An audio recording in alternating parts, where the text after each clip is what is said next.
මේ වීඩියෝ එකේ පළවෙනි පින් කමෙන්ට් එකේ තියෙනවා Capcut template link එක. ඔයා ඒක ක්ලික් කරාම මේ වගේ තැනකට එන්නේ. ඔයා මේ use template in Capcut කියන එක එකපාරක් ක්ලික් කරන්න. හරි දැන් ඔයා මේ යටින් තියෙන use template කියන එක එකපාරක් ක්ලික් කරන්න. ඉතින් දැන් තියෙන්නේ ඔයාට මේකට ඕන ෆොටෝ සිලෙක්ට් කරගන්න. ඉතින් මේකට ඕනේ ෆොටෝ 4ක්. ඔයා ඔයාගේ මේ විදිහට ගැලරි එකට ගියාට පස්සේ දැන් ඔයා ෆොටෝස් 4ක් සිලෙක්ට් කරගෙන මේ නිල් පාටින් තියෙන preview කියන එක දෙන්න. හරි ඉතින් දැන් ඔයා මේ වගේ තැනකට එන්නේ. ඔයාලට පේනවා ඇති උඩින් තියෙනවා නිල් පාටින් export කියලා. ඔයා ඒක එකපාරක් ක්ලික් කරන්න. දැන් ඔයා export without watermark කියන එක ක්ලික් කරන්න. හරි ඉතින් දැන් ඔන්න වීඩියෝ එක export වෙනවා. දැන් අපිට තියෙන්නේ මේකට ඕන song එක add කරගන්න.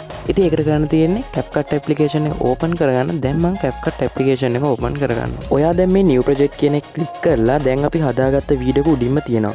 ඔයාකට ටික් එක දාලා මේ යටින් තියෙන add කියන බටන් එක ක්ලික් කරන්න.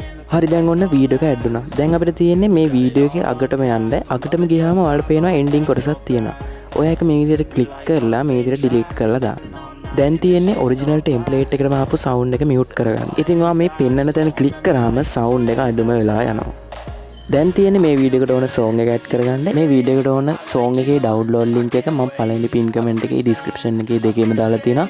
ඔයාට එතනින් download කරගෙන ඉවර වෙලා ඔයා මේ audio කියන එක click කරන්න. දැන් sounds කියන එක click කරන්න. දැන් ඔයා මේ පෙන්නන තැන click කරලා from device කියන එක එකපාරක් click කරන්න. ඔයාලා download කරගත්ත song එක මෙතනින් හොයාගන්න අමාරු නම් ඔයා මෙතනින් search bar එකේ search කරන්න D3 කියලා. ඉතින් ඔයාලට පේනවා ඇති උඩින්ම තියෙනවා මේ song එක. ඔයා මේ කොළ පාට plus ලකුණ click කරලා වීඩියෝ එකට add කරගන්න. ඉතින් දැන් වීඩියෝ එකේ වැඩ ඔක්කොම ඉවරයි. ඔයා මේ උඩින් export ලකුණ click කරලා වීඩියෝ එක export කරගන්න. ඉතින් අලුත් වීඩියෝ එක නැවතත් තමයි සුබ දවසක් ඕගොල්ලන්ට.